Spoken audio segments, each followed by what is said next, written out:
Hey everybody, it's Charles Peachock. Wow, look at all the reactions over there. Go ahead and chime in. We're doing a quick test before we start here officially. Go ahead and chime in and let me know you guys are there. If everything sounds okay, if you can see everything okay, you should be seeing my screen with my Audi 8 logo right here. So yeah, we got people online already. Definitely let me know who's there and if everything sounds good. Hey Nick. David, yes. Everybody. Oh, nice, man. Bill's a power user, man. Nice to have you on. We're gonna go through some. Hey, Aaron's gonna join the new generation of more than just audio playback. That's what we want. We want people who want to move past just audio and expand and see what this thing can actually. Wow, everybody's coming on. Okay, we got a live session here. All right, wonderful. So let's go ahead and dive in. We're going to have to start at the basics for the people who haven't used this before, but you guys can hear me okay, right? Looks good from here. Sounds good from here. Okay, let's dive in. I'm going to basically talk about the overview. We'll talk about templates. We'll talk about some basic stuff, and then we'll just get further and deeper into this. Hopefully, you guys will have a working show, or you'll improve your existing show right now. So let me turn down my mic a little bit here. Okay, so we're going to get into the basics right here. So everybody has their download materials. Let me actually put a link here. Are you guys getting that link? Is that showing up for you guys? I just displayed a link. It basically has the resources for the Audio Ape class.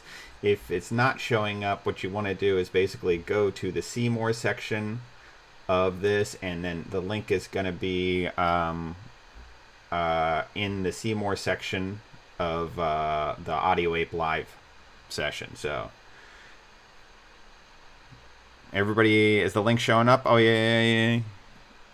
No? Okay, the link's not showing up. So basically you'll need to go to the Facebook page, and you'll basically go to my post for the live session. You'll expand it, and underneath there you'll see sign up audioaperemote.com/QLab Webinar 2020. Let me see if I can copy this link address and paste it right here in the comment section. Nope, it's not liking that. So let me actually go to the page and I'll copy the link over. How Facebook likes to own all the URLs that we use. Okay, so let me get you this, guys. Copy this over, and let me make sure that everybody has the resources we need. Let's see. Let's select all, paste. There we go. Okay, so you should see that comment right there, and you click on that, and you can download all the resources if you don't have them already. So we're going to work with this app, QLab. Now, I'm not officially working for QLab, and QLab does not sponsor me in any way, and they have disowned me in every way. No, I'm kidding. They just legally, I can't be tied to them. We have a great relationship, and I think their software is amazing, and they think our hardware is amazing. So it's a good match. But legally, we are not tied to them in any way, shape, or form. So if you guys blow yourself up on stage with pyro, that is not their fault. And it's not really my fault either. But here's what we're going to do. We're going to go ahead and dive into this. So make sure you got all the materials downloaded. And once you do, let me close, get up to this window. Okay, so let's dive in. So these are your resource files right here. I have a video file, and I have a couple audio files. So we're going to open this. This is what's called a workspace. This is kind of like a playlist. So you're going to have different workspaces for different shows. This one's for the webinar. So here's what we're going to do. So we're just going to open up the webinar folder right now, and it'll display, and I'll walk you through the... I can't hear you. Oh, yeah, of course. All right, let me take my assistant has told me my Audio Ape logo is sticking its face in this thing. Okay, so let's go ahead and do that. Take that away. Okay, so now we have a workspace. And what we do is we have all these different things. We have fades, we have audio files and everything like that. So let me just walk you through the simple stuff right here. So these are the different kind of cues you can have. And up here in your view, if these aren't showing, you want to go to the toolbox. and you can hide and show the toolbox right here. Okay, so you want to be able to see the toolbox, and you want to be able to use that. So you can use these shortcuts and add cues in, or you can just drag and drop these like that, okay? Or you can just drag and drop the source material in. So there's all kinds of different ways to do this. So this is a show that is running right now. You see a couple of X's here. We'll go through that too.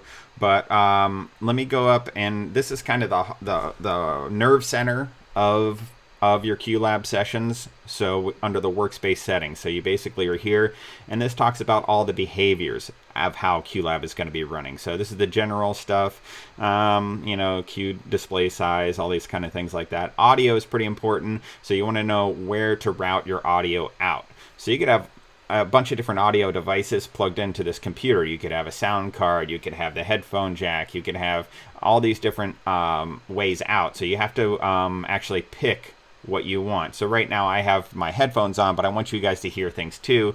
So I'm actually going to route it to my, hopefully my MacBook Air speakers. You guys will be able to hear that. So actually, let me test that. I'm gonna get a test with you guys and see if you guys hear that. You guys hear that? Just for a second. I may have to route it to Ecamm. So if you guys hear that, let me know.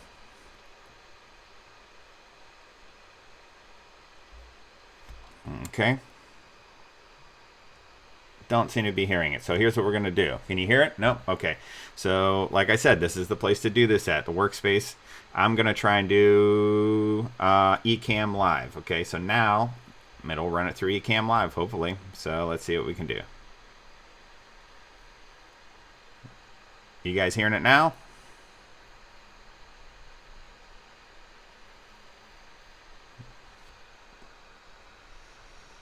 Yes, no? Okay, not a problem. We will do it the very, very simple way. I will go ahead and do window, workspace settings, and we will pump it right through my MacBook speakers. So my mic will pick it up. Okay, so now here we go.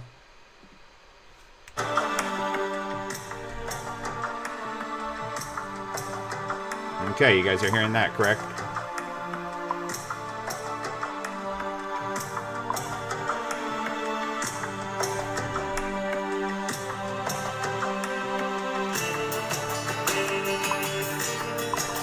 Okay, we'll just do it the old-fashioned way. You'll just hear whatever's coming through my speakers.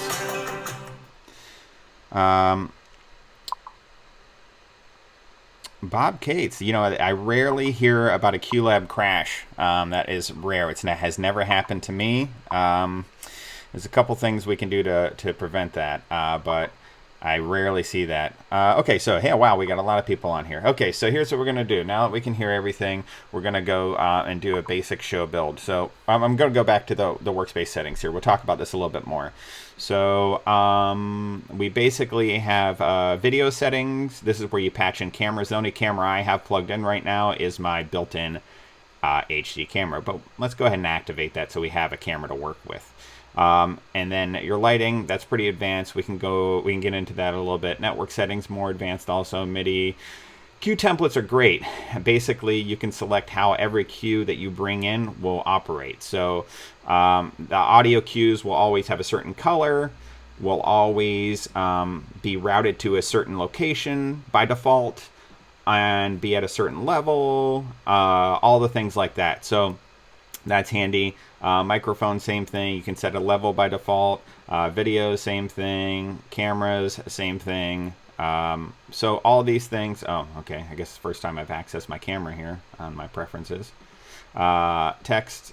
All these things basically are default settings. So when you bring in a cue, it has the settings that you set up right here.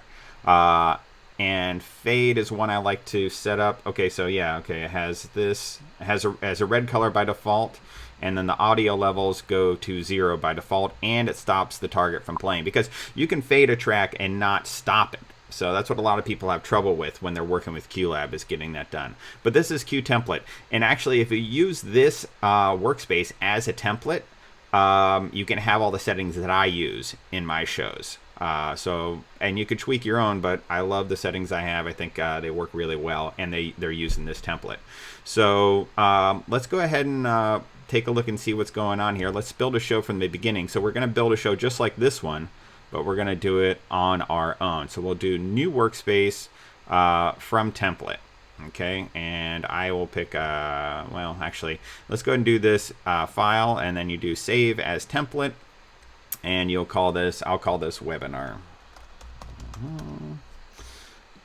Boom. So now I'll do a new workspace from template, and I will choose the webinar template, which I just created off of this workspace that we have right here. And so now when the new workspace launches, I'll have the exact same settings and everything like that. Okay. She's right behind me. Okay, so basically it's the same thing.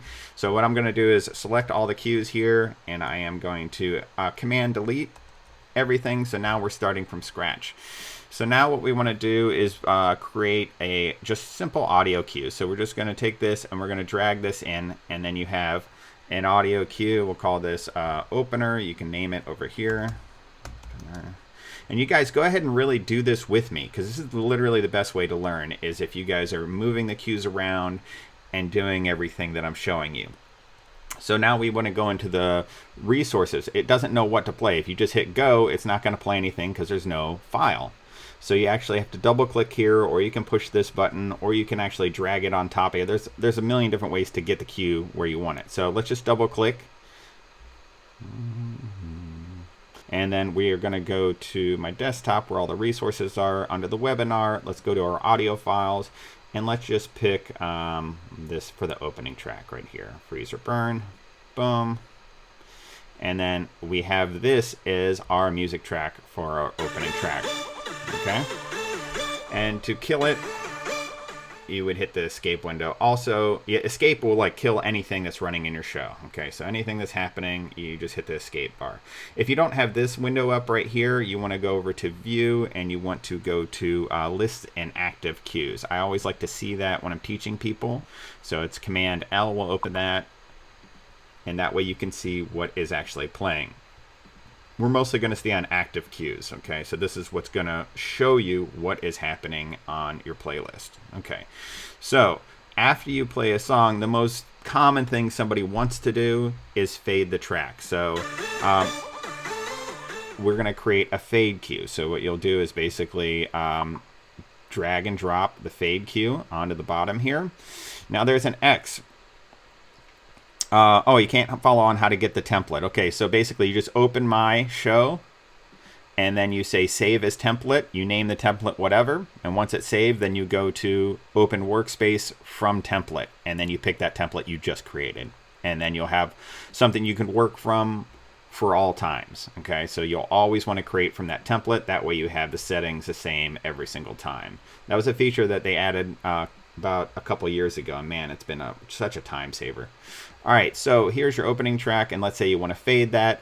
What you can do is basically drag that and put it into the fade, and now you're telling this track to play, and you're telling it to fade, and it knows what to fade because you dragged it on top of there. And it'll fade it all the way down to 0, and it will stop the target cue when it's done.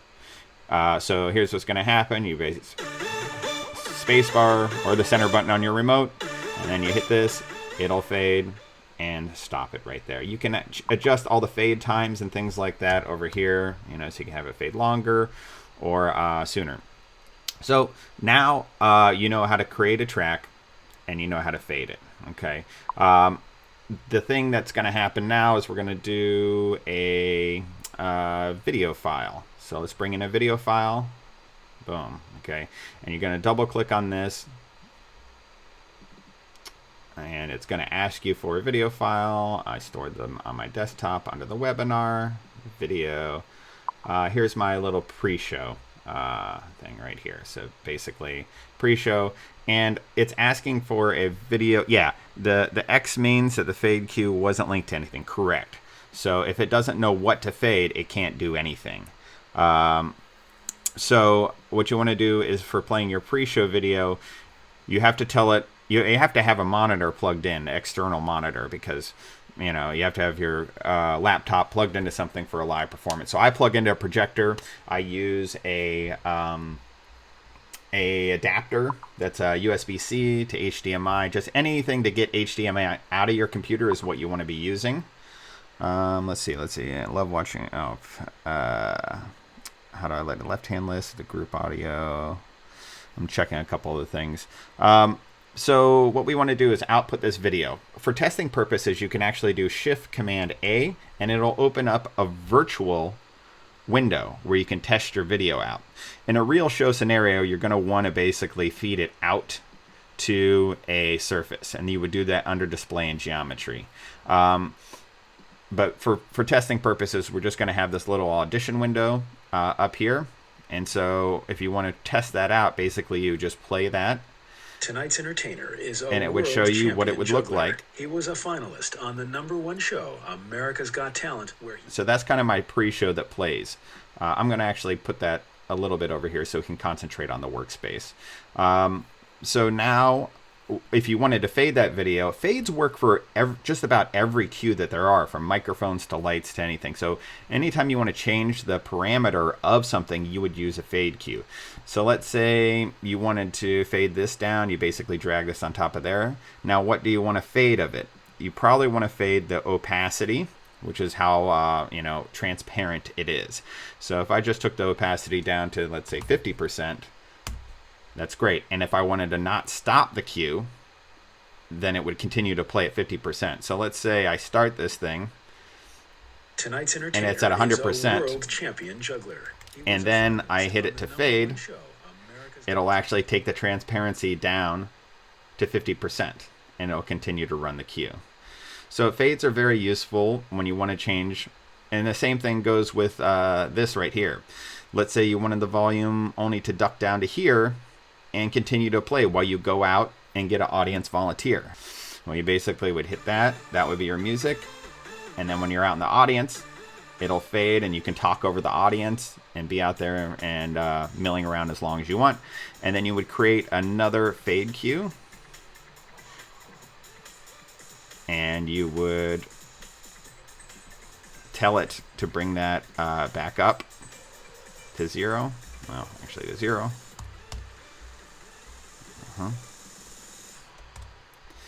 So now what you would do is have a cue that basically plays full volume, fades down, so you can talk over the audience, and then it has another cue that brings it back up to full volume, and then you can create another cue that fades it down all the way. And the reason it stopped is because I had stop target when done, so it faded it back up, and then it killed the cue. So you want to uncheck that, and let's do one more fade to take it out for good.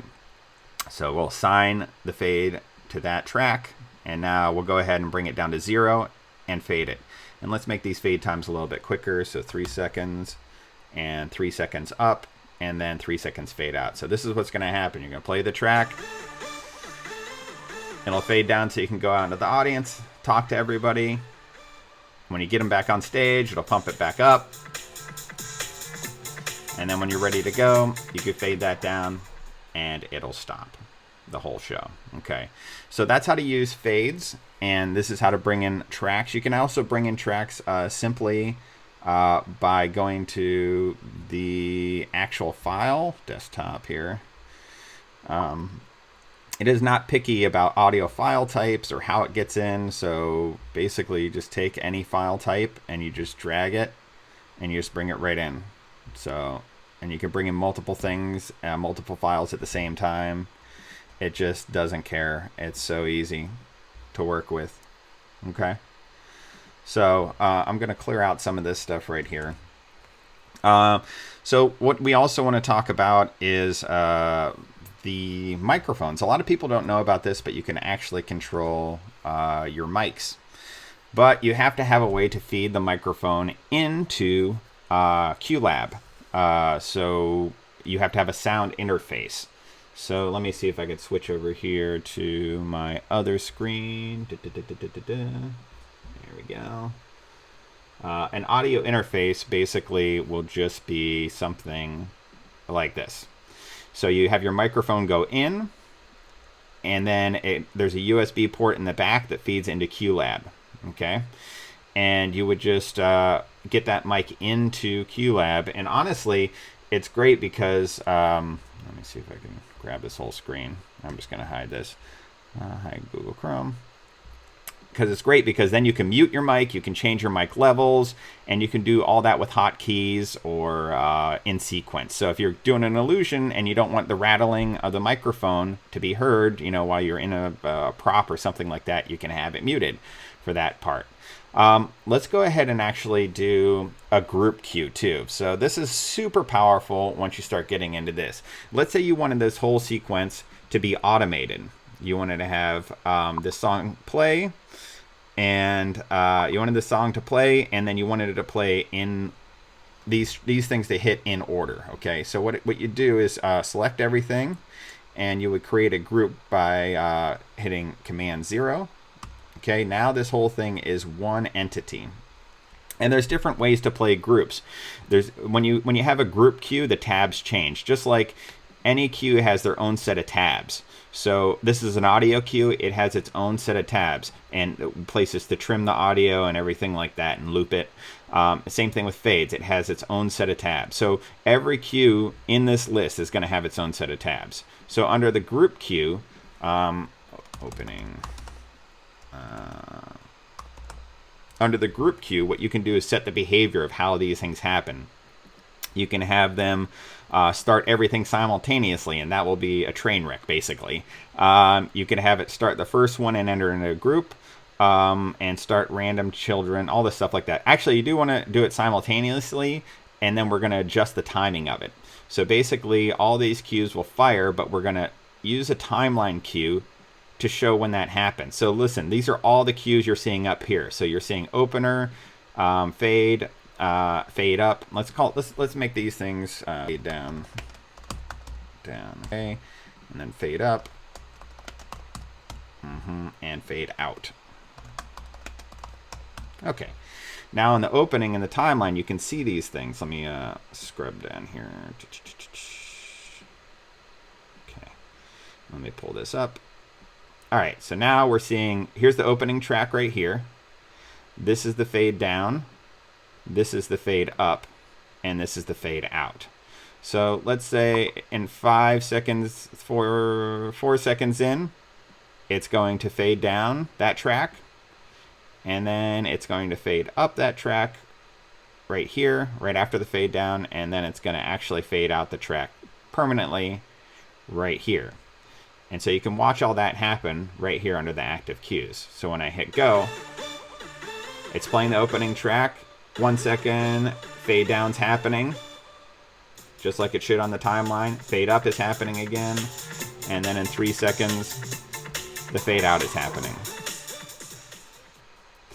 So you can control these manually, like I was doing, or you can automate them by using groups, going into the mode, and starting them all simultaneously and adjusting them on the timeline. So again, separately, or using them in a group. And if you're in a group, you have to go to the mode to have them all start simultaneously and then work in a timeline.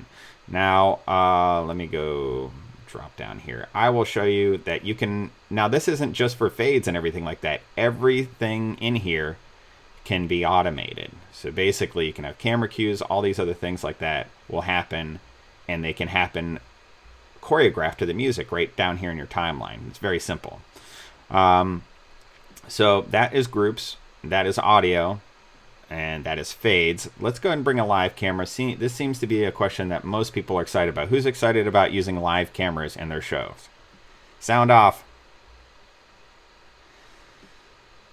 Okay, let's bring in a live camera. Now, there is no camera selected right here, so we have to actually go to display and geometry. Okay, yeah, there is a camera selected.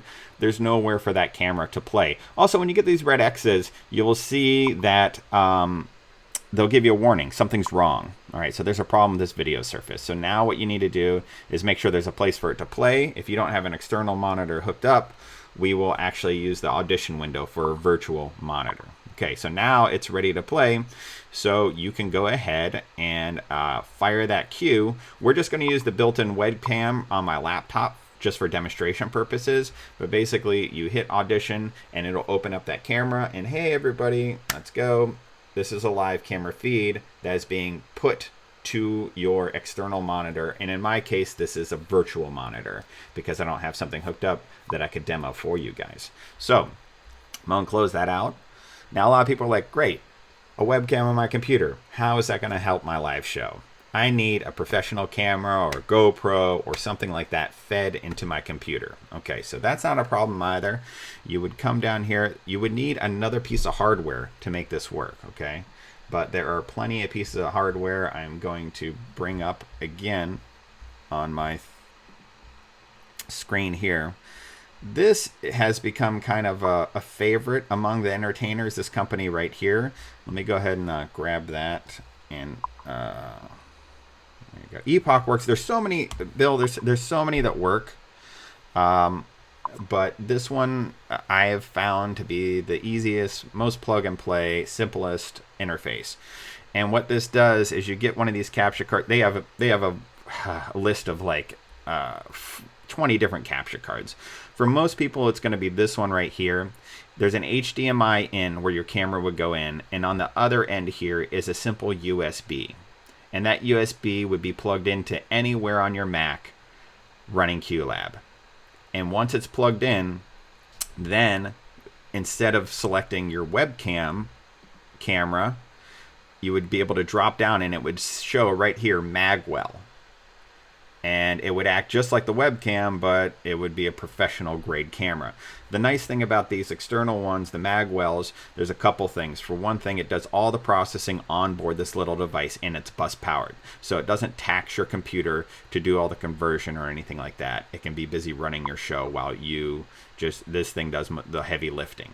The other thing that's really nice is now they've added software calibration. So you can go into their software that you can download and you can really tweak the way that this thing streams your particular camera. So those two things and price, they're about $200. So with all those things in place, this is my selection for live camera feeds. I do really like these and recommend them. But like I was saying that, there's a ton of them out there and a lot of them are professional grade too. These just seem to be the easiest plug and play for the customers that I've worked with. And that is the easiest thing I've seen. So that is live camera. So basically, you just treat it like a cue. And if you wanted the live camera to turn on during the sequence, you would just drag them in here. And basically, it would launch up in the timeline here. If I go to the live camera, you can just adjust this guy in here. Where is he? Oh, he's right here. Okay, so the live camera would pop up right here. And it would come in that way. Now, a lot of people want to know how to fade up a video or a live camera. When I'm working with videos, it's going to be the exact same thing as a live camera. So let me erase this for now, and let me just bring in another video cue. Let me go over to here. Here's the video that we're using for the webinar. So go ahead and bring in one of your show files. The thing is, with QLab, fading video is not going to work if you have a free license. But if you wanted to check out, if there's a feature that's not supported under your free license, you can actually try it out. You can try out the full version. All you have to do is go up to here, and you say Start Demo Mode. And when you do that, for 20 minutes, QLab will give you free reign of all their professional grade full license software. So it's a nice way to see if it's going to do what you want it to do. So if you guys want to start that in this webinar, you'll get all the, if you find a feature that's not working, you can also hit Start Demo Mode and it'll unlock everything that's possible with QLab. I have a full license, so I don't need to do that, so I'm going to leave that alone. But anytime you want to do the full thing, hit Start Demo Mode. After 20 minutes, it'll quit. You'll need to restart QLab and restart the demo mode. So let's go and see how to fade in a video. So in order to fade in something, you once again use a fade cue. So using a fade cue, it doesn't have to be just for audio. It can be for video also. So what we have to actually do is start the video at 0%. Okay? And then we have to fade the video up to whatever opacity we want. So we want to fade it up to 100%. And don't forget, it's going to want to stop it when it's done. And we don't want that. We want it to fade up and continue playing the thing. So there we go. And then, so this would be a simple fade up. Now there's something I need to address with you guys that's really important, and it helps with the workflow. You need to understand the concept of follow, auto continue, okay? And all those are over here. So this, when you click over here and there's a double arrow like that, it'll play both these at the same time, okay?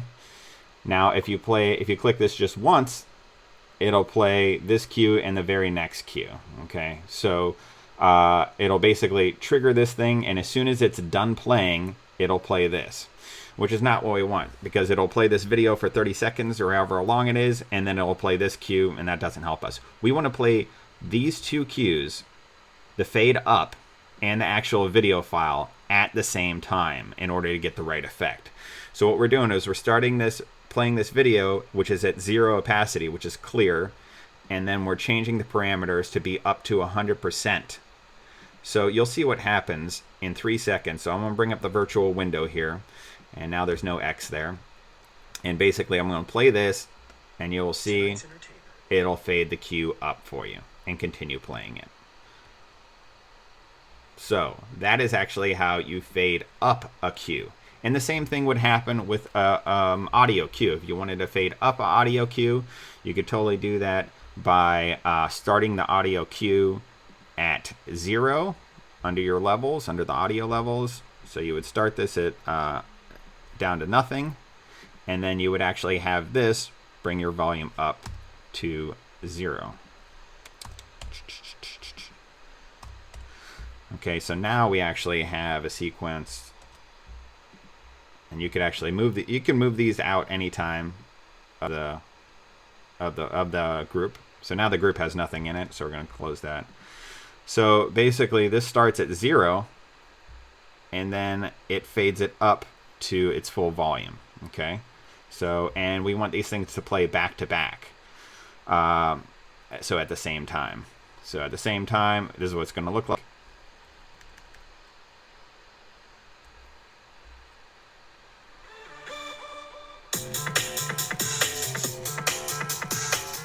And there was a pre-wait left in there from the last group cue, so we got to take that out. So now it actually play the way you want it to.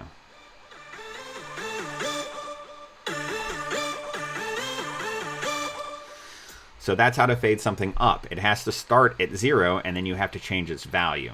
Now, these fade cues will work for just about any parameter.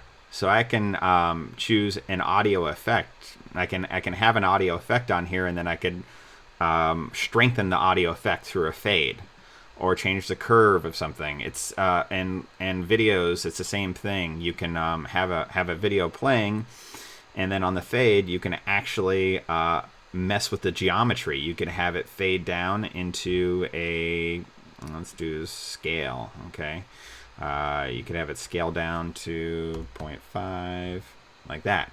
Okay, so now what will happen in the audition window, it'll fade it up and fade it. It'll fade the opacity up, and it'll fade the geometry down. Tonight's entertainer. So basically, that's what you're going to get. So fades are not just the video opacity or the audio volume. Fades are pretty much anytime you want to change any parameter, the rotation of this video, whatever you want to do. Anytime you want to change a parameter, just add a fade. And after this fade, I could add another fade and change another part of the parameter. Oh, okay. Can you use an iPhone screen live within QLab? You can. That is something that's talked about a lot, and a lot of people want to do that. So let me go back to the camera settings. Okay, so if I pull in a camera, okay, I think the best way to do this is to do it using an Apple TV. So bear with me here. What we want to do is get your Apple TV plugged in, and you have to have a Wi-Fi network. Has anybody done mirroring with Apple, where you take your you have Apple TV and you have your iPhone and you flip up and you hit mirror to Apple TV, and then it just displays instantly. Apple within its own ecosystem works so well with its other products. So this is my favorite way of doing it, is using Apple TV.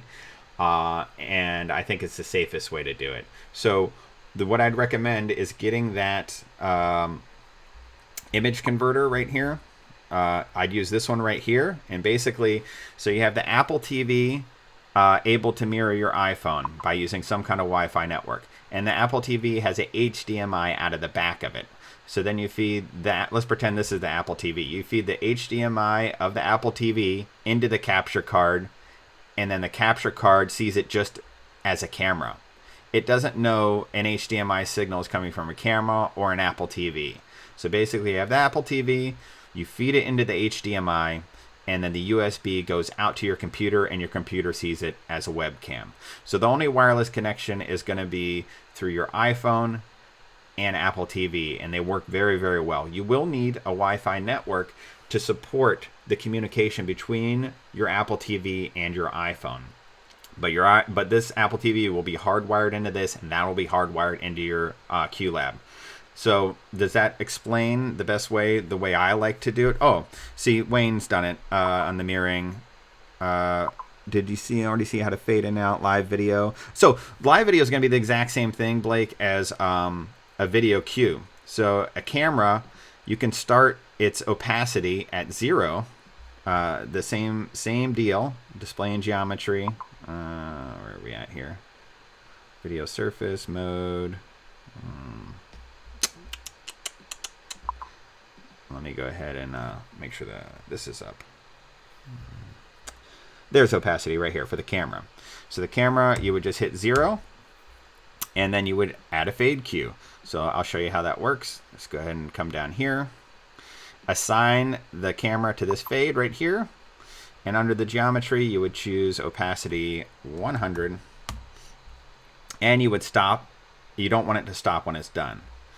And don't forget, there's one other thing you guys have to make sure to do, is to make it auto follow. So it'll play both these at the same time. So you have your live camera, and at 0 is where your live camera is, and then this brings it up to 100. So basically you hit this button right here, and it adds up your camera. Same thing with fade out. And then you can also do picture in picture. So let's imagine this. Let's imagine you have your live camera here, and then all of a sudden on your next cue, it fades your live camera and changes the size and puts it in the corner over here. And then you have another video playing over top of that. I've had people do that with audience reaction in the corner, and the effect on the main screen. There's limitless things you can do.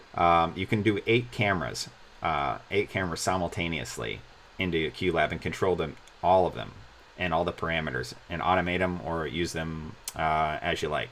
So let's go ahead and actually turn on a live cue. Let me add a group. So Command 0, and then let's say this is fade in live camera. Get in there. It doesn't want to go. So here's what I can do. I can actually do this and this, and then I hit 0, and it groups them together. So fade up live camera. Boom. Okay. So this group will fade up live camera. And if you have our remote, you can actually trigger a hotkey. So I think if you hold down the fast forward, it's going to do a K. So you can actually do this on K. It'll fade up a live camera. And then what you could do is do a copy and paste that, and then you could actually fade down live camera. Actually, you don't need a group for this. Let me go ahead and pull this out. Let's kill that. Oops. Fade live camera. There we go. Yep, that's it. Okay, so you can actually fade down the live camera and fade it out. You would do that by going here, opacity 0, and you would want to stop the cue when it is done also. So now you have a start and you have a stop for your live camera that are hotkeys. Under here, you would assign, under the parameters, the trigger, you would assign a hotkey also. And I think B is the other hotkey we have, not Shift B, just B. is the other hotkey we have. So basically, if you hold down the right, it'll open up the camera slowly and fade it up. And if you hit the hotkey B, it'll take it back down and it'll kill it. And those are the two parameters that you want to be able to control. So let me move this stuff around. Hold down the fast forward. Oh yeah, that's it. Yes. Yeah, Bill. Yes. There are hotkeys to the remote that you have already. If you hold fast forward, you'll get one hotkey. If you hold rewind, you'll get another hotkey. And of course, if you hold center, it hits the escape. So that'll kill anything running in the show.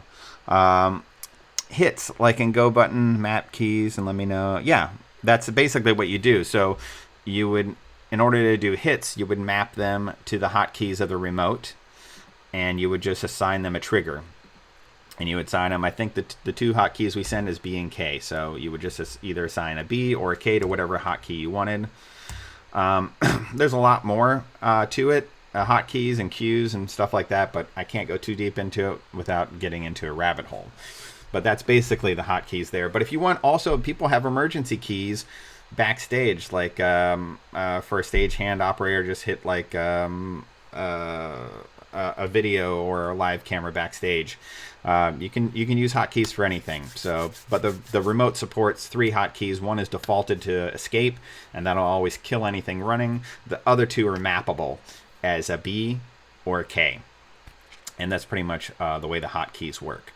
And you can assign it to literally any of these cues. You can assign the hotkey. I'm going to go and look at the show we've already built over here and do a couple other little things. I'm going to close out this one. Don't save. And I am going to show you guys what this looks like right here. Let me make sure that we have the right audio channel set here under the level. Bill, the mind blown. Yes, you've been wanting to have something like that, and it's been there the whole time, buddy. So the way this little thing is set up, I'm gonna pull up a little video screen. So first, what it's gonna do is it's gonna play my logo on the screen. Okay, that's just gonna be their side screen all the time. Then it's gonna play my pre-show music, and the way this is going to work is it's in a group. So this group's mode is to play the random cue and then just keep moving to the next. So it's going to jump somewhere in here into my pre-show playlist. So on the pre-show playlist, you just bring in all the audio tracks you want for pre-show, put them into a group, call the group pre-show. Now, the other thing you want to do, so that way it loops, you want to have what's called a start cue. A start cue basically starts any cue in your show. So if I added a start cue, I could assign it anywhere. So if I wanted to come down here and do start cue, I could assign to start this cue right here. So basically I could play this track, and then as soon as I play this thing, it's basically gonna start this track right here. So it's just a way to start some other cue in your playlist. So that's what a start cue is going to be designed for. And like you see, it doesn't have many parameters. You know, it has pre-wait and post-wait, and it has different triggers, and that's pretty much it. Because all it does is start some other cue in here. And you'll find uses for all these cues when you start running your show, like pause and things like that. You're going to find all why they're there and how to use them. So what this does in the pre-show, it'll start your pre-show, it'll jump somewhere in here, and it'll keep playing. And then when it gets to this cue, it'll jump back up. And so this will just keep looping between these 1, 2, 3, 4, 5 tracks. And then when you're ready for the show, you can actually take a group and fade the group as one. So I take my pre-show group, and I basically assigned it to fade. So here's what's going to happen. I'm ready to do my pre-show. Audience is coming in. I basically hit that, and it plays all these tracks. And once to here, it'll start it back from the beginning. But let's say it's time to start the show. All right, and the pre-show music is playing. I just go ahead and hit this, and it'll fade out all that stuff playing. And it'll auto start my video. So how did I do that? How did I get it to do all of these things at once? I will show you. That's why we're here. So here's the auto continues and auto follows. So let's say this is the group of pre-show music, okay? And here's my logo. When I hit this, it played this at the same time, which is start. I don't think this has any relevance here, so let's go ahead and remove that. It started my pre-show video at the same time as it fading the it started my pre-show video at the same time as fading down my pre-show music. And then this little magic arrow says as soon as this is done, start the next track. So what's going to happen, the way the show is flowing, it's going to go logo, pre-show music. When I'm ready to move on, it'll fade the pre-show music and start my video. Is a world champion juggler. And when the video is finished, it'll automatically play this. And we'll let it go ahead and do that right now. He is the only juggler in history to be featured in People magazine. Before we bring him out for you, here is some of his amazing work on the #1 show, America's Got Talent. All right. So it automatically played that track right there. And we move into the opening. So that's how to use the follow cues. So this one plays things simultaneously. And if you click this double arrow here, double arrow here, it would play all these simultaneously and then jump down to this cue next. But we definitely don't want that. So one arrow means as soon as the thing is done, it starts playing the next cue. 2 arrows means it plays both these at the same time. So, APP only live stream. Can you make only one cue respond to a hotkey or a certain time and place? Yeah, absolutely. So the hotkey can be assigned to anything. So let's say you assign the B key to this. The thing is, if you try and assign B key to this one too, it'll have both of them. So that's the problem. So you can't. So you got to have a hotkey assigned to only one thing. Otherwise, when you hit B, it's going to hit both those cues at the same time. All right. So that's the way that works. I'll uncheck this guy right here. So that's as far as the hotkeys go right there. And so we have groups. We have fades, and we have timelines. We've gone over. We've done auto follows. We've done parameters. We've done templates of stuff. We've done video cameras and how to fit them in, and everything like that. I did want to touch on lighting on this thing. Live cam app. Yeah, you know, the apps, I'm not really too keen on the apps for streaming your iPhone in. It works 90-some% of the time, but for me, that's not good enough. I just like having a Apple TV.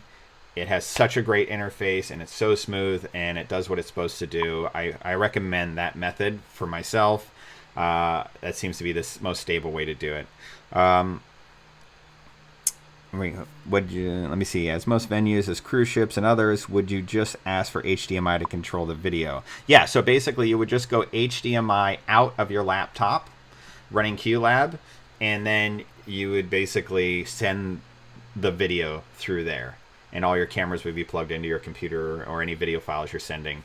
So yes, I just take their HDMI feed and use the HDMI adapter. Also, I will stress too, the HDMI adapters that Apple makes are substantially better. So I would highly recommend them. HDMI multi-port. So this is what you're going to want to use, not anything that is made by anybody else. You only want to use their multi-port adapters. I carry 2 of them with me. I have one as a HDMI. One is HDMI and the other is VGA. So that way I'm ready for either port. So if the venue only has VGA, I can plug into that. Or if they have HDMI, I can plug into that. And with the multi-port also, what's nice is it goes from USB-C, and it has the HDMI here, has a pass-through power so you can keep your device powered, and it has a USB where you can plug in a Media Monkey or a camera or something like that. So you can keep your USB ports open. So the multi-port is the one I suggest for everybody. If you're using video, get one of these. Otherwise, you're just going to have headaches. That is my, I very strongly say this. I've troubleshooted a lot of video problems with people. Just get the Apple one because they work hand in glove and are native to the system. So let's see, how many cams, input, output mics can you run at the same time on a MacBook without the fear of crashing? Well, that's a tough question because it depends on what you're trying to do. In QLab, you can run all these different overlays and multiple cameras. When you start outputting to more than one video screen, and you can. Remember I said you basically use this adapter and you go out to one projector or one video feed, and it goes to all the houses, all their projectors. You can go to many different projectors. So if you had your own setup, or if the venue had more than one input, you can input to 3 different projectors and be sending 3 different things. So this camera, if you had a logo, that could be routed to one of the screens, and it could be just in the back. And your pre-show video could be fed to a different HDMI out, and it could be the side screens. So it's really, you can output to tons of different projectors, and you could use some projectors just for effects and video map them on your stage. I mean, it's kind of limitless. So it will support 8 cameras. I don't know how many outputs it supports. It's as much as your computer can handle, I believe, is the limitation for that, as far as the HDMI outputs and how many different projectors you can go out to and how many different surfaces you can go out to. But it is a very, very, everything I've thrown at this thing, it's been able to handle with ease. I haven't pushed it to its limits, but it's pretty powerful. And I ran this for a long time on a basic MacBook from like 2010 or 12 or something like that. And it never crashed. It just did what it was supposed to do, and it handled it all with ease. QLab does a really good job in their codecs and the way they program to keep the system resources like at a minimum and how much it's taxed. So really, they work the magic as far as making it powerful and easy to use and crash free. Do you use a sound outlet other than a mini jack? It's funny you mentioned that, actually, Peter. I just got this really cool interface called a Babyface interface, and man, it is sweet. I work on Disney cruises a lot. Well, not anymore, but I have a tentative schedule to resume my year residency on their flagship, their newest ship, the Fantasy. So I do week on, week off. But I'm there all the time. So let's see, baby face audio interface. These are kind of a gold standard. So I bought one of these guys right here, the Pro one, and it plugs in via USB. And the sound quality is just unbelievable. I gave it to a recording artist, and he just couldn't believe it. So you're gonna get such a high quality output. It also has built-in MIDI and a bunch of other stuff that we could use as QLab power users. So if you want something robust other than your headphone jack, then you get something like this and you'll be blown away by what it can do. So that's the RMAE Babyface Pro. As far as coming into your computer, like I said, one of these guys would work just fine if you want to put a mic into the computer. The one thing I can say about feeding a mic into QLab is that if the volume gets too hot, it can't be adjusted. Because on a mixer, your sound engineer, the track can be playing, but if the mic gets too hot, he can pull it down. Well, through QLab, you have to take the whole system down or the whole system up. But you can change that by actually using the outputs of the mic interface. So this mic, your microphone gets plugged in right here, just like normal. And then it gets fed into the computer via USB. QLab will see that something's plugged via USB, and you can select it, so that way you can change the volume, add effects, all that stuff like that. But then these pass-throughs, basically you can put those out into the mixer, and then that way they still have control of your microphone, but you have control of muting it and adding effects and tweaking the volume too. So that's kind of the best of both worlds, and that's the way I run my microphones. So I run them in, QLab can control them, but also the mixer has a backup control in case things get hot or there's some feedback or anything like that. They can do that. Oh yeah, the Behringers are awesome. It might be overkill for some people, but man, the mixers out there, I have a group, the Edge Effect. They're incredible performers, and they have their own 16-channel mixer, and QLab controls it all. But then they have a master output to the sound desk too. So the sound desk can control their microphones too, but primarily they have control of it. And the sound engineer only needs to touch it in case of emergencies. So that's how I do audio routing for my microphones and outputs. So that's one thing there. Let me go through a couple other little things. DMX. Okay, so lighting control. Let me go back to QLab here. Now, diving into lighting, I'm just going to lightly touch on it because it's such a big animal. But the way you want to think about lighting, there's two ways to do this. Well, a couple different ways, but two main ways to do this. What I do is, let's say a venue, you go to a cruise ship, you go to a big theater, they have their own lighting desk. Now, you want to control lighting, you have to control their lighting desk, okay? And in order to control their lighting desk with QLab, their lighting desk needs to have what's called MIDI show control, MSC, okay? So that way, you basically have them program all the lights on their board and make all the looks that you want. I actually send a video ahead of time with all my looks, and then that way the show is programmed before I even arrive. And the cues are labeled, and QLab basically is just calling the show. It's saying cue 102, 103, and it's telling the lighting desk to fire these things. So you can go at it that way, and you would use MIDI to control their lighting desk. So let's just take it down a couple notches. I'm just going to create a simple MIDI cue. And I know you're like, I'm not controlling keyboards. Why would I want a MIDI cue? A MIDI cue is a way to talk to a lighting desk. So basically, I'll take this MIDI cue and I'll pull it down into the workspace. And now, by default, I set up my MIDI cues under my templates to act as MIDI show controls. So basically, I would need to basically send this MIDI signal out of my computer and to their lighting desk. Okay, so in order to speak and spit out MIDI, I need a MIDI interface. Okay, so I need my computer to be able to speak MIDI. All right, so I'm trying to click on the thing here. It's letting me right now. There it is. Okay, so this is a MIDI interface.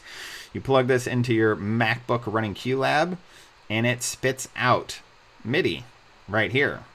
And then you can talk to the lighting desk, which has all your shows and your cues programmed. So that's the way you do that. I know you're thinking to yourself, well, with the Mac, I don't want my Mac up in the booth. Well, we have a solution for that too. There's a wireless streaming device that basically streams your MIDI signal that you're sending out, and the board can receive it. This is the receiver, and this is the receiver, and this is the transmitter. So you basically have to have one of these, and you plug this into the transmitter, and then you put the receiver and hook it up to the lighting desk. So it is, there's some steps to it, but once you get it working, once you understand it, it's pretty powerful to have your QLab and your remote calling your lighting effects. MIDI across LAN, yeah, there's plenty of different ways to get MIDI to travel. This is the simplest way we found. It's pretty cost effective and it's pretty robust. So this is the way we recommend, is basically get a MIDI USB interface, get a wireless solution so you can feed it off to the board. If you can keep the laptop in the booth by the lighting desk, then by all means do so. Our remote will reach it, but most people want their computer on stage, on side stage, so they can change things before show and do all that kind of stuff. So once you have these two pieces of gear, you can now speak MIDI from QLab to the lighting desk. And so under QLab, you basically have the MIDI show control. What you're sending to the lighting desk would be MIDI show control, and you would pick this, and your USB MIDI device would show up here, and you would select whatever it's called over here. I'd say it would show up as Roland, UM1. So it would show up as Roland UM1. You'd select that, and then you would select what cue number you want to fire on the board. because when you program lighting into the board in the house, they have to have queue numbers. So let's say it's 102 is the queue number. So now what'll happen is when you fire this, it will send Q102. There we go. So it'll send Q102 over the USB to MIDI device, and then that will transmit up to the board. And so as soon as you push this on your remote, it'll actually fire Q102. It's pretty awesome when it works. It's when I first did it, I giggled for a good minute to just watch me control with my little remote whole theater lighting. So I understand it's a little intimidating when you first look at it, but if you do implement it, it's super powerful, man. It is very, very powerful. And now you can do all your lighting cues. Let's say you got a bunch of lighting cues, and you can choreograph them by creating a group, Command 0. Yeah, you guys see where I'm going with this, right? All right, so timeline, start everything simultaneously. And let's do this. So the first lighting cue will be here. Second lighting cue will be here. Another lighting cue will be at the top. And the last lighting cue will close out the track.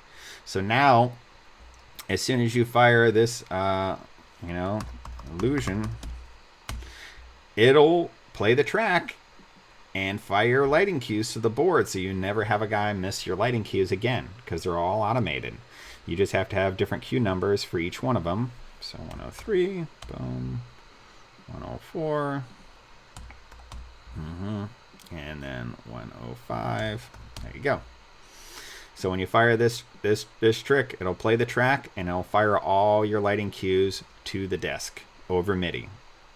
So that's kind of what it is. Oh, how do you get an iPad as a cue monitor? Okay, so you guys have that was something that was really missing. Me personally, it was lacking in my show. I love the fact that I could remotely control my computer, but I hated the fact that I couldn't see my cues, because this right here is for a desktop operator. It's not for somebody on stage to be able to see from a long distance. So what you guys will need, if you've downloaded the app Lab Monkey, it should be in that resource file, that link I sent way at the beginning of this thing. And basically, it's in the resources. Let me copy this again. So it's in your resources. Download on iOS, iPad, iPhone. They work both beautifully. And download. They took over long ago. No, damn it. So basically, download that app, Lab Monkey, and you'll have to have your computer on the same I have mine turned off right now because I'm working on through Ethernet. But basically, just as long as your computer and your iOS device are on the same network, all you have to do is have QLab open and just launch that app, Lab Monkey. With the lighting structure, always have the same cue number. Yeah, you know what, Keith, that's what I do. So I actually have my cues numbered, so they're always the same. So when I send my programming list to like the lighting designer to program his lighting desk, I say, okay, blackout is always Q50. Like my opening look is 101.1. My follow look is 101.2. That way, I don't have to change my QLab show every single time. And they can name the cues whatever they want in the board once they're programmed. So I always make sure that they're named appropriately. So that's the way I do that. Is there any way to have an onstage monitor venue that doesn't have Wi-Fi like ships? Yes, absolutely. So Wi-Fi, when I say Wi-Fi, we're talking about an ad hoc network. An ad hoc Wi-Fi network is a Wi-Fi network without internet. You should not be on the internet ever with any show device, whether it be iPad, whether it be your Mac, whatever. You should never connect to the internet. You'll get notifications, the software stuff could update, whatever. It's just don't do it. So the solution to that would be, let's go back to things to buy. I personally use this Apple Airport Express. So what I do is I use this guy right here. I just get them off eBay. You can get them for about $40 nowadays.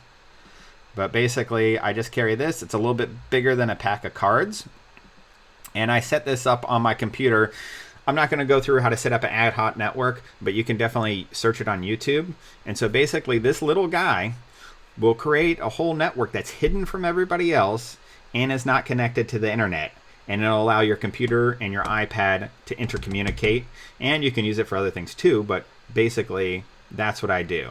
You can also, in a pinch, go up to here, and you have to turn on Wi-Fi, and then you have to do something called create network. And then basically you're broadcasting your own Wi-Fi network, and then you can use your device to log in. It's not as robust, but it'll work in a pinch. We also support hardwired. So if you plug in USB to your Mac running QLab, and you put your iOS in airplane mode, as long as it's plugged into it with a lightning cable, LabMonkey will actually read the cues. So you can have a hardwired solution too if you'd like. And if you have your laptop side stage, then you can have your iPad there with it and be able to see it pretty well. So there's a hardwired solution, there's a create your own network solution, and then there's my favorite solution, which is a dedicated network broadcaster. So this creates its own network. It's hidden from everybody. You'll have to set it up. So it's what's called an ad-hoc network. And then I just plug this into the venue, and everything just can communicate on my own private Wi-Fi network. The hardest thing about this is remembering to pack it up when you leave. So I've left a few of them backstage because I just can plug it in anywhere and it'll just work. And sometimes I forget about it. So one of these guys will give you that communication between your iPad and QLab and be able to monitor your cues using LabMonkey. And it's very, very robust. Oh yeah, perfect solution. That's what I like. That's what I like. So, and does anybody have any questions about LabMonkey? Definitely try it out. It should just work immediately. So all you have to do is open LabMonkey, and it just has to be on the same Wi-Fi network, and boom, it just brings up and grabs your show. There's a lot of secret tips and tricks with LabMonkey, and I'm going to release those shortly in an email blast. It can do a lot more than just monitor your cues. It can do some pretty neat tricks. So I'll go ahead and I'll send those over shortly. Do you have a laptop lock? Afraid? Oh, corporate event. Yeah. You know, at the corporate events and everything like that, I just set up and I do my sound check, and then I kind of leave it alone. You can actually, and there's a neat trick. You can actually close a laptop and kind of set it somewhere discreet. If a MacBook is closed, as long as it has a video out and a power, so you have to have an HDMI monitor going out, which most people do if they're using QLab because you're feeding video out, and you have it powered, you have to have a power adapter plugged in. If you close the lid of your MacBook, it'll still run the show, actually. I don't know how many lock options there are out there anymore. I don't think laptop theft is as bad as it used to be since all this tracking, and I don't know how people, when they steal a phone or something like that, it's to me, it'd be basically unusable. And I think the same thing goes with a lot of laptops. So I just have to, realize that that's part of setting up. You set it up, and I never had a problem, knock on wood, but I understand the fear. And you just have to look out there and see what kind of there's a couple alarms out there where basically it sends an audible signal, but just do your research and see what you can do. I don't have anything offhand. Was that thing with sound cues when you had multiple tracks under the timeline with individual fades up and down? And there's subtract any word. I'm not quite sure what you're saying right there. But groups are super powerful. I love these things. And there's so much more to this program than we're getting into, and I've covered so much ground, but I've only done about 30% of what this thing can actually do. How do you feed QLab into something like Zoom for live stream? Oh, okay. So Zoom into live stream. I only know how to. I haven't tried to do it. I haven't tried to integrate it yet. So you'd have to play around with that. People are wondering how to use QLab or Audio Ape even to play their audio tracks. And you would just basically plug in your Audio Ape and then feed that line out into a mic in adapter into your Zoom network, and you would select that as an input. It's okay. Go back and look. Okay. So I will touch on DMX very quickly. DMX is another language. There's about 20 languages that this program speaks, okay? So DMX is another one, and we'll get into that with lights right here. So let me drag in a light cue. Now, when I'm working with light cues right here, you're no longer controlling a lighting desk. If you want to control a lighting desk, use MIDI show control, ArtNet, a bunch of other different things. But when you select a light, This means you're plugged directly into the light fixture, and the QLab is controlling that fixture. What we've been talking about is the lighting desk controlling the fixtures and you talking to the lighting desk. This is a totally different world where we speak directly to the fixtures. Okay, so that now, in order to speak to the fixtures, you need to be able to speak DMX. So in order to speak DMX, you need to have an interface. This is my number one recommendation for an interface. You plug the USB in this end into your computer, and then you can plug this into any DMX piece of equipment. Now, what's DMX equipment? DMX equipment ranges anywhere from simple lighting to intelligent lighting to fog machines to pyro to so many things speak DMX. RGB strips, like you're going to find so much stage equipment, in particular lighting, smoke effects, pyro, that kind of stuff. They all speak DMX, okay? And what you'll need to do is get an interface so you can speak with them. I'm actually not going to go much further than that because it's just a lot to get into. I could do a 10-hour course just on lighting. But QLab no longer needs a lighting desk. Before, you could just talk to a lighting desk and fire the cues. It could not run lights by itself. Now, you can actually do a combination of the two. I've had people say, you know what, I want to control the general look, but then I have my own little accent lights and my effects that I want to have on stage and control those. It's like, well, you can mix and match just fine. So you can be sending lighting cues to the board, and at the same time, you could be controlling your own lights and having them do whatever they want. So you can mesh them together, and they play just fine working it like that. So you would have to have a MIDI interface connected, talking to the board, and you'd have to have your DMX interface talking to your own fixtures. So the DMX works basically like you plug this end in to your computer, you plug this into one fixture, and then there's an output on the fixture to daisy chain it to another fixture and daisy chain it. So it's not like if you have 10 lights, you need 10 cables. If you have 500 lights, you need one cable, and you just need to chain them together, basically. And like I said, you can learn more about lighting going that way. Can you recommend any other resources to better understand the software that is a user manual, access online audio plugged in? Audio Ape is not able to control anything other than an iOS device. So Audio Ape does not run QLab.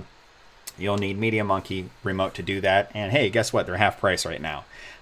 So Media Monkey is the one to do that. Audio Ape only iOS devices, so iPads and things like that. If you want to move past just audio, you're going to have to get the other remote, which is Media Monkey. You need Media Monkey. Let's see, can you quickly talk about the difference between Media Monkey and audio? Oh, I just did. Okay, great. So that's all covered. So let me think if there's any other thing that I have up here that I wanted to talk about. DMX King, plug and play, Magwell's great. I've been designing some light scenes, hazers, and you can trigger the scenes. Yeah, you can definitely do that. Like I said, Bob, you're going to need to learn a little bit. But it's totally possible. I've created full light shows only with one USB cable coming from QLab. And while QLab is running the whole light show, it's running video and live camera. It's amazing the lifting it does and how well it does it. Can the effects you mentioned, like fog machine, be controlled with MIDI as well as that? You know what? It depends on the device. The industry standard protocol is DMX. So I wouldn't try and mess around with MIDI. I would try just to get a DMX cable and work with DMX devices, because MIDI controlled lighting and stage effects are rare. Now, there are two different types of inputs. There's a 3-pin DMX, and then there's a 5-pin DMX, and adapters can be used in between. So if you see the back of your device and you see 5 pins, don't think it's MIDI. It's probably DMX anyway. So definitely check about that. But just simple adapters work just fine. Let's see, any other questions? I love all your idea. Oh yeah, you have different setups for all your shows. Yes, it's a great tool to have. So are there any other questions? I'm going to wait on the line just a little bit. While I'm waiting for those questions to pop up, I'm going to tell you about if you want to dive deeper into this, which I definitely encourage you guys to do, I am going to show you guys a link right here. Let me grab this link, copy. I'm going to drop this in right here, and I'm going to pin it to the post too.